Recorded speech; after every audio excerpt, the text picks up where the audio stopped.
All right, hello. Thank you for your interest in urban growth strategies. My name is Leah Rausch, and I'm a planner with the City of Eugene.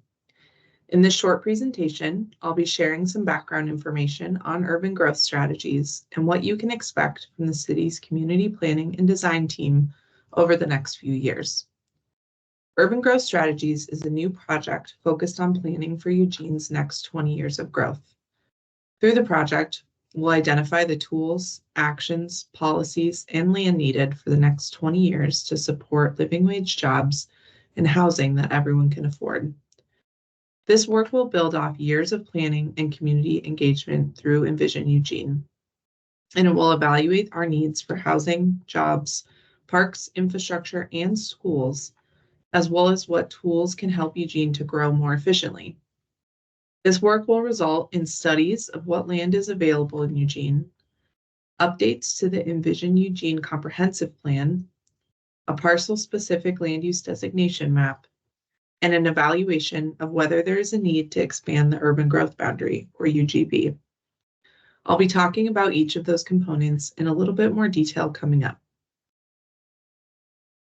To start at the 30,000-foot level, why do we plan for growth? Eugene, like all cities in Oregon, is required to plan for growth through Oregon's unique statewide planning program. The urban growth boundary, or UGB, is the cornerstone of land use planning in our state. It is the geographic boundary that separates urban uses from rural uses, with the aim of protecting surrounding farm and forest lands while making sure communities have enough space for the needs of a growing urban population to live, work, and play. Every city in Oregon, is required to have an urban growth boundary, which must contain enough land for housing, jobs, parks, infrastructure, and schools for the next 20 years of projected population and job growth. The comprehensive plan establishes policies to guide growth within the UGB. Having enough land within our urban growth boundary ensures we can accommodate projected population growth, provide different types of housing that is affordable to all people in our community at all incomes, and ensure businesses can sustain and grow living wage jobs. When planning for urban growth, there are some big issues that Eugene is working to tackle in coordination with state legislation and local priorities. Within the statewide planning goal framework, we must plan for growth while also facilitating equitable access to community resources, planning for a more climate-friendly future by building compact communities where people can walk, bike, and take transit safely and comfortably, support positive community health outcomes, protect natural resources, stabilize the cost of housing, and build enough housing to address all of our community members' needs, and engage more people representative of our entire community in the planning process. So with that framework in mind, we've established several project goals to encompass the broad scope of work that we'll be taking on through urban growth strategies. Our goals include to advance Eugene's vision for a community where people at a variety of income levels can afford to live, work, shop, and play, to facilitate the production of more housing and move Eugene towards more fair and equitable housing outcomes, to support data-informed policy decisions about urban area growth, including when to expand the urban growth boundary, as well as to provide meaningful opportunities for community members to inform Eugene's planning for growth, center the voices and experiences of historically marginalized communities in decision-making, and to comply with relevant state statutes and administrative rules, including the new Oregon Housing Needs Analysis forecast, which I'll talk about a little bit more in a moment. This suite of work advances many of City Council's priorities. Completing the Envision Eugene Comprehensive Plan has been a priority for several years since we completed the first chapters in 2017. Since then, the City Council approved the Housing Implementation Pipeline, which is a 5-year internal work plan to advance key housing priorities across city teams.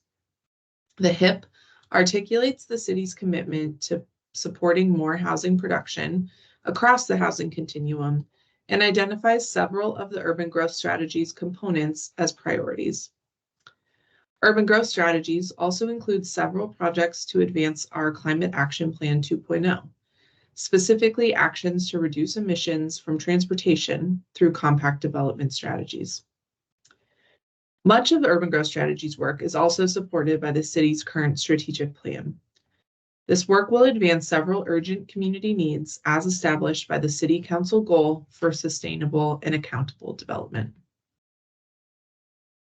So with that background, let's run through the 3 phases of our project. Our first phase is to identify and document our community's needs and priorities for housing. The Housing Production Strategy, or HPS, is a state-required document that summarizes and prioritizes tools and actions to address housing needs and increase housing production, affordability, and choice. After adoption in 2026, the HPS will be our 8-year work plan of how the city will meaningfully work to address our local housing crisis.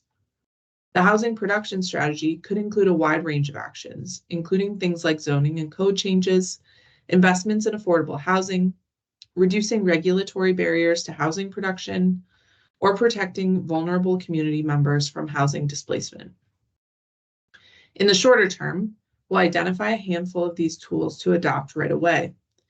These will be our land use efficiency measures, or tools that use residential and employment lands more efficiently, allowing or encouraging more housing and jobs on land than previously expected. These could include things like upzoning or adopting financial incentives. We know that we'll be using climate-friendly areas designation as one of our efficiency measures.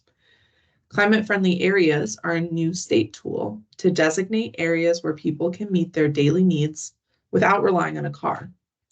They're more dense, mixed-use areas with good biking, walking, and transit connectivity, and a higher density of homes, jobs, and services.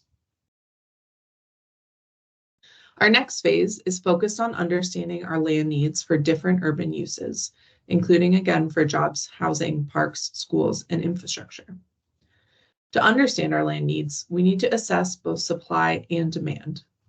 On the supply side is the buildable lands inventory.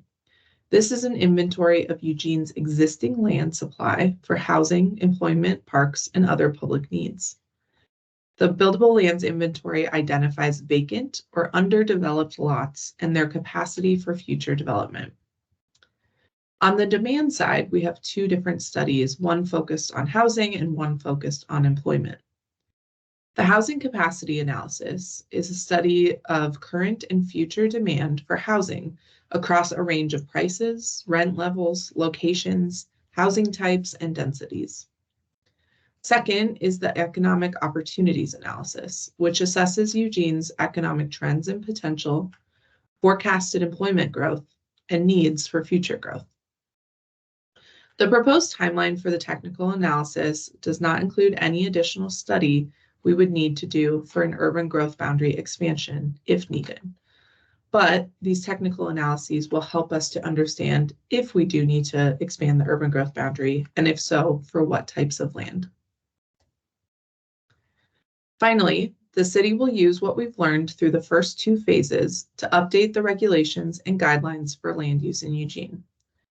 First, we see value in taking this project as an opportunity to continue the development and adoption of a Eugene-specific comprehensive plan. The comprehensive plan implements the vision outlined in Envision Eugene and will be supported by contemporary community input.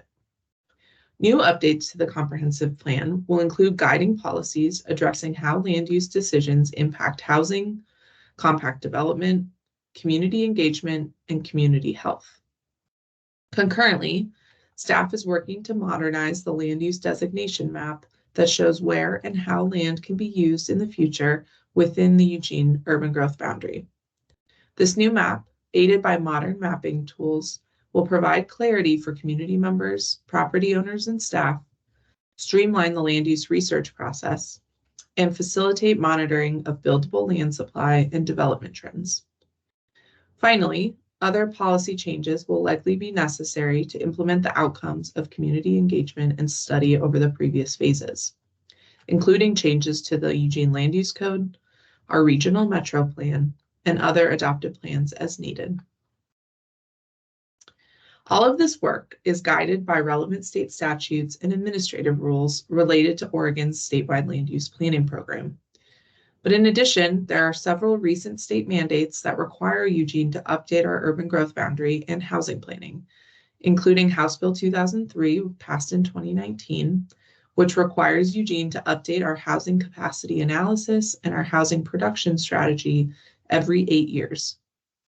In the 2023 legislative session, House Bill 2001, also known as the Oregon Housing Needs Analysis, directed state agencies to develop and implement rules to increase housing production, affordability, and choice.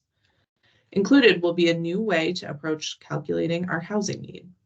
Our local need will be assigned by the state and include not only housing needed to accommodate population growth over the next 20 years, but also to address decades of historic underproduction of housing and to provide housing for people experiencing homelessness. Other legislation impacting this work will include Governor Kotek's most recent housing bill, just passed in early March 2024, and the climate-friendly and equitable communities requirements from 2022. Urban growth strategies will implement and comply with a variety of CFAC requirements, including the designation of climate-friendly areas that I mentioned earlier.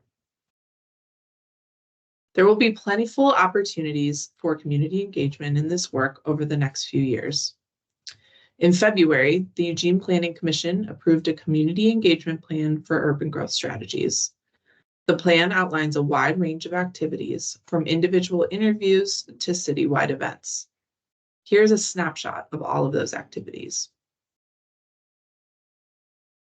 As articulated in the project goals, the city is committed to centering the voices of historically marginalized communities in our planning and decision-making process. We'll be offering specific engagement opportunities to target community members who do not traditionally engage in city public events and meetings. We'll do this through partnerships with local community organizations, social outreach events, focus groups and interviews, and by participating in local events and gatherings. For all the tools and priorities identified through urban growth strategies planning, it will be important we understand who benefits from proposed actions and who might carry the burden. There is a well-documented history of decades of discriminatory housing and land exclusion policies that have kept communities of color, specifically, from opportunities to build generational wealth in housing and land ownership, and access affordable and quality housing near schools, grocery stores, jobs, transportation, and clean air and water. These harmful policies from the past are still felt in Eugene today, including the exclusion of non-white people from Oregon, the displacement of the Ferry Street Bridge or the Over the Bridge community, and the exclusionary roots of single-family zoning and restrictive covenants. With that, we want to highlight a few upcoming ways to engage in urban growth strategies this spring. We have a citywide survey coming out in May and an open house in June.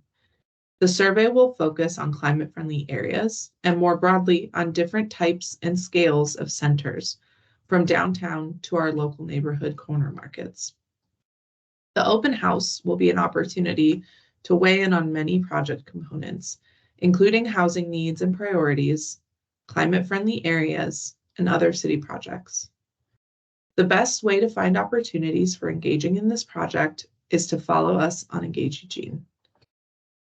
Thank you so much for your time and for your interest in urban growth strategies. Please don't hesitate to reach out with any questions or concerns. Thank you.